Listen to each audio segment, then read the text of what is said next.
Hello everyone and welcome back to the video. Today I'm going to be doing some balance talk and some balance discussion with you guys. In fact, I'm going to be giving you guys my balance suggestions, my obvious balance suggestions to make Age of Empires 2 a much better place and a much better game with varied strategies. My opinion when it comes to balance is that we should have as many viable strats as possible, as much unit variance as possible, and when a civ is good at something, let it be good at that thing. Let's make the civilizations feel different and feel fun to play in their own right. Let's not just make every civilization a generic archer, infantry, or cavalry civ, because that is how we end up with a stale game.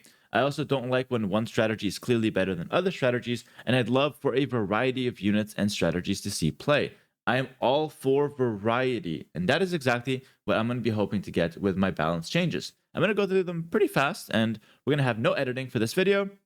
If you guys would like to see editing for this kind of style in the future, and if this video does well, I might do this monthly series, and we'll throw in some editing as well if you guys think it's better. Also, I'll leave this as open discussion, so if you guys agree or disagree with my takes, definitely let me know. But we're going to go through this one at a time, and we're going to start with my general changes here. I'm just trying to find a way to do this. There we go. All right, I'm going to put it on a notepad onto the screen right now, and see if I can make this a little bit better. Aha, there we go. That's a little bit better.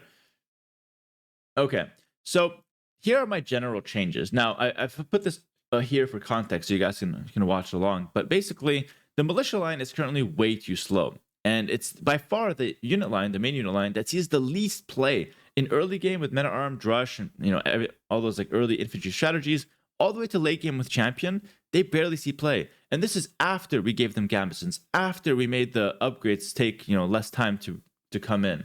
And so despite all this, we still don't see a lot of infantry. So the question has to be asked, why is that the case? And I've come to the conclusion after a lot of thought, to be honest, that it's just the movement speed that is the problem. Take a look at this.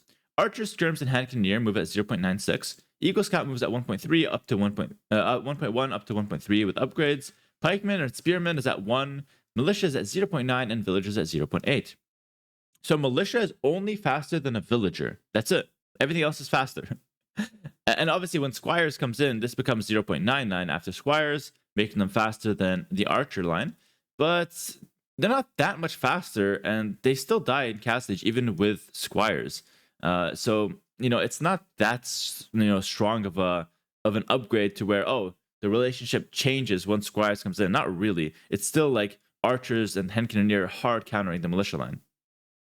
So my proposition is to give the militia line a speed increase of 0.9 to 0.92. 0.02 doesn't sound like a lot, but let's take a look at how this affects the game in a practical sense. This makes them faster at chasing down villagers and potentially at blocking villagers, which is a good thing. Militia and men-at-arms should feel like an early threat that you can't just quick wall because you see them coming a mile away. A little bit faster speed can help make militia and men-at-arms more aggressive in the early game. It also can help them chase down archers a little bit. So if archers are chasing you, you can turn around and get some hits if they get too close. And if the archer's chasing you from really far, you could run away and at least cover some decent distance before the archer can get some hits. This also makes it so if you're a civilization that relies heavily on your infantry, you might still get countered by one archer, but you're not going to lose so much HP as they chase you down back home. You'll lose a little bit of HP, but then you can follow up with your own range units and keep your men-at-arms more or less healthy. It also makes it so you can move a little bit faster and potentially deal with some spearmen that are at a 1 movement speed. You can maybe get a couple extra hits if they come too close. And in general, it makes it a little bit more of a well-rounded unit. Going into the late game with champions, with Squires now in, so it's 0.99 right now, it'll become, let's say, 1.01 or 1.02, something like that. And that will make you considerably faster than an Arbalest and Hand Cannoneer. Therefore, if the guy has 3 or 4 Hand Cannoneer, you got 20 champions, you could chase him down. It's not like the Hand Cannoneer is way stronger than the champions and will, hard counter them completely. The champions in enough number should be able to pose a little bit of a threat, at least, to the defending player. And I'm all for champion being a little bit better than it currently is. And I don't think that is a big change, and I'd love to see it. For me, it's an obvious one. Should have been done years ago. Next up, we have Crossbow and Arbalest upgrade. Let's go ahead and take a look at some of these numbers. Now, does this look familiar, first of all? This is the number of the Crossbow upgrade when DE came out. This is the Arbalest upgrade when DE came out. When the infamous Archer nerf came in, we put the Crossbow upgrade to this number and the Arbalest upgrade to this number. Let's analyze this. Plus 50 food, plus 50 gold, plus 100 food, plus 100 gold. So 100 total resources for the Expo upgrade, and 200 extra resources for the Arbalest upgrade. This pushed archers way out of the meta, and although archers are still more or less viable, there are some strategies that got completely destroyed by this change. The first strategy that got destroyed is the Drush Fast Castle. It's completely dead now because it's simply too expensive to get Crossbow upgrade, and you can't afford it. Before you could, now you can't. And I think Drush FC was too strong before for a variety of reasons, but nowadays we never see it. And Drush was only a scary strategy because you can either Drush into Fast Feudal or Drush into Fast Castle. And when you're getting Drushed, you don't know what your opponent's going for. Therefore, you're a little bit under some stress. You have to go scout, see what he's planning. Now, you can't Drush Fast Castle with explosives. So if he's Drushing, it's going to be a Drush into Fast Feudal. So I just go Fast Feudal and I don't have to worry about anything. And that's why Arabian meta is super stale with Fast Feudal. I basically won KOTD going 18 pop every single game without even thinking about making Militia, and I had a clear head going to Feudal, knowing nothing can really hurt me. And this is indeed a pretty big problem. We like the variety, and I think cutting the nerf in half is the right way to go. So we say 150 and 100 for the Expo upgrade instead of this number. So it went from this number plus 100 resources, and now minus 50, so now it's just going to be plus 50 resources compared to the original one. So an extra 25 food, an extra 25 gold compared to the initial price. And then same thing with Arbalest. We cut the nerf in half. It went from 200 resources nerf. Let's make it just a 100 resources nerf. And I think that'll be a little bit more fair.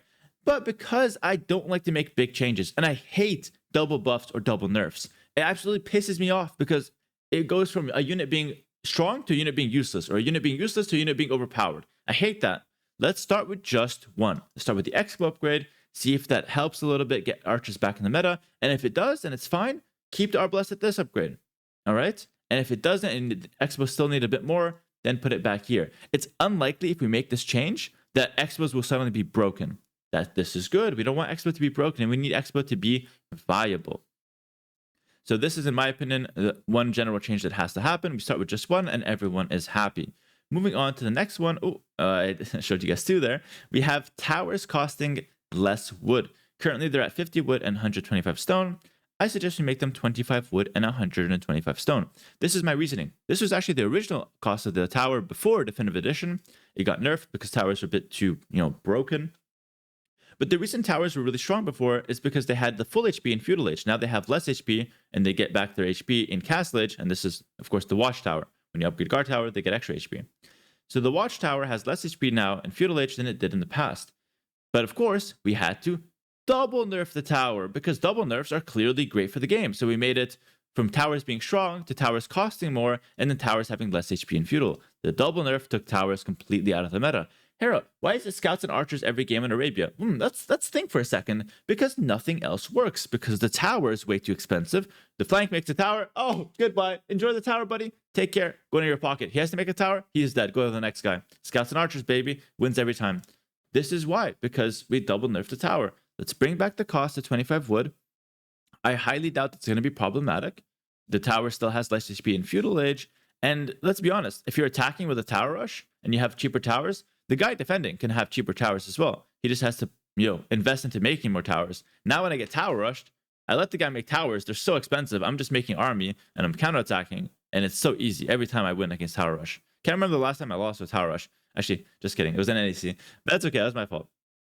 But yeah, I think this small buff to towers can be really good and can potentially bring them back in the team game meta a little bit as well. Next up, we've got Step Lancers.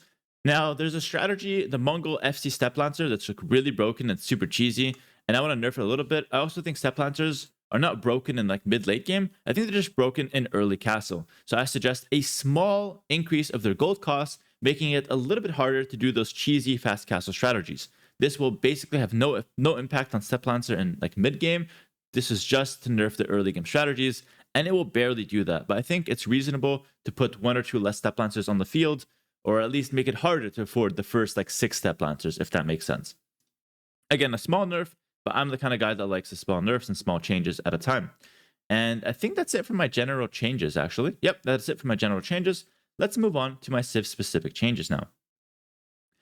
Starting off with the Bulgarians. It's no surprise that the Bulgarians are pretty bad right now. In fact, they're super out of the meta, But hey, on the list, we're actually going to be buffing infantry. So we're buffing infantry. Bulgarians gets a small buff, but let's give them a little bit more, just a little bit. Let's make their TCs costing 50 stone and make that 25 stone. The practical application is that Bulgarians can make a tower in Feudal Age, either forward or defensively, and can still afford 3 TCs in Castle Age.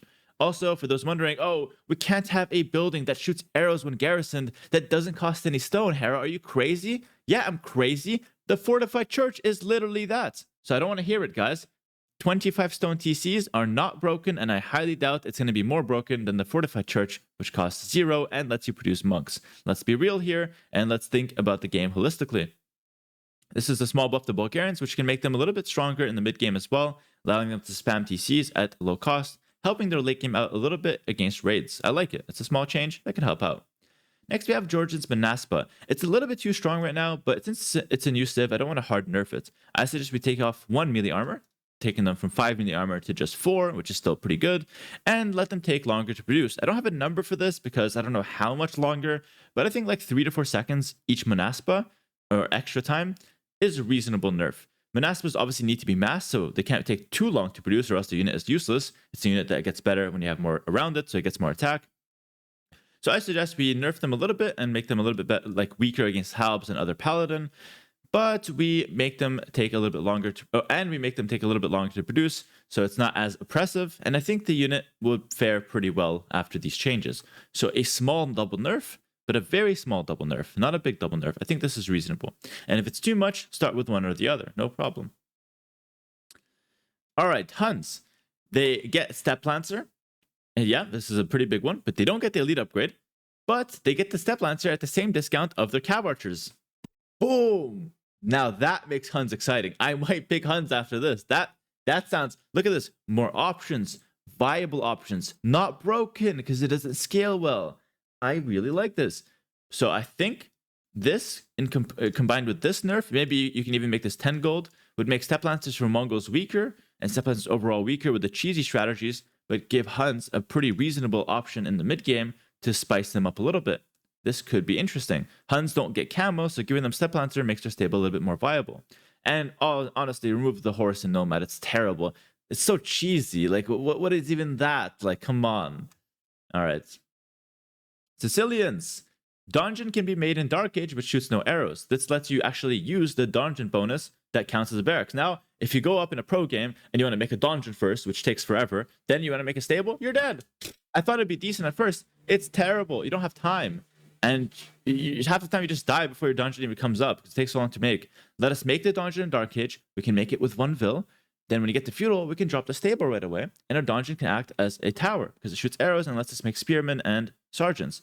And this can also buff the dungeon rush a little bit, letting you make the dungeon in Dark Age and then get the units out in Feudal Age and let it shoot arrows in Feudal Age. So this is a very unique bonus to the Sicilians that makes them a little bit better. If this makes the U-putting rush too strong, nerf the sergeants in Castle Age a little bit. That's it. And then give them back the stats in the elite upgrade. So don't make the Civ cheesy, make it versatile. That's what I'm for. And then land units receive 40% less damage. This is currently at 33%, so I'll do this. So from 33 to 40%, when this first came out, it was at 50%. Let's put it in the middle, and that should be the sweet spot. I think that will make Sicilians a little bit better. They're currently kind of garbage. And I think that's it for my list. Indeed it is. Civilizations I left out. Persian Savar could be too strong. I left it out for now. And I think Celts could be a little too weak, but I left them out for now because I think the infantry changes can really help out Celts. And that's going to be it for my list, guys. Let me know what you guys think. This is a very conservative list, to be honest. I didn't go anything crazy. These are really obvious changes that can help make the game more fun and more balanced. And I have some hot takes, but I left them out of the video. Maybe I'll give you guys one. Like have from 7 attack to 6. You guys feast on that one. I'll let you guys enjoy that one in the comment section. And as a like have lover, I think that change makes a lot of sense, but we're not ready for that conversation yet. And I'm certainly not ready for that conversation. All right, guys, take care. Let me know what you guys think about this list. And let me know if you guys want to see more videos like this. And let me know if you'd rather edited content instead of me looking at a notepad old style. Thanks for watching. Like, comment, subscribe. Peace.